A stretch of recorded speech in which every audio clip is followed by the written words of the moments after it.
वाह कल्लू भैया, अरे मजा तो तब नु आई जी जब टेलरवा फिल्मिया के लॉन्च हो जाई।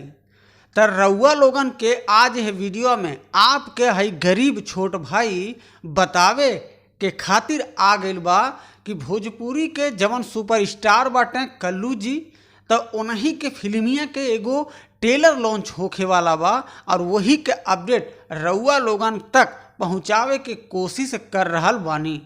तो चलिए आपके हम पहले बता दें कि एक दो दिन पहले ही भोजपुरी इंडस्ट्री में एगो गाना आयल है बोल बम के, जवन की कल्लू जी और शिल्पी राज के आवाज़ में वो गाना रहे, जौने गाना के टाइटल रहे पंडितान घर जन्मवा, जवन की बाबू एकदम ब्लास्ट रहे हो। आई बोल बम के जो गाना लॉन्च कैले रहना काफ़ी कमाल रहे, गाना सुनने में बहुत आनंद आ गए।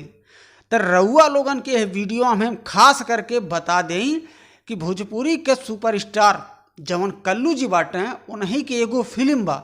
आई रउआ लोग पोस्टरवा पहले देख ली, जौने फिल्मिया के टाइटल बा जलवा, और यही फिल्मिया के टेलर लॉन्च होखे वाला बा 1 जुलाई के सुबह 11 बजे भोजपुरी सिनेमा यूट्यूब चैनल बा बाबू, और वही पे ई फिल्मिया के टेलर लॉन्च कैल जाई 1 जुलाई के।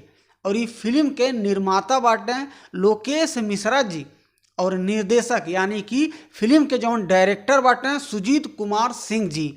तो रउआ लोग हमेशा बनल रही जा, काहे से हर दिन हम रउआ लोगन के खातिर कोशिश करीला कि भोजपुरी के कौनो भी अपडेट जल्द से जल्द हम आप सब तक पहुँचावत रही।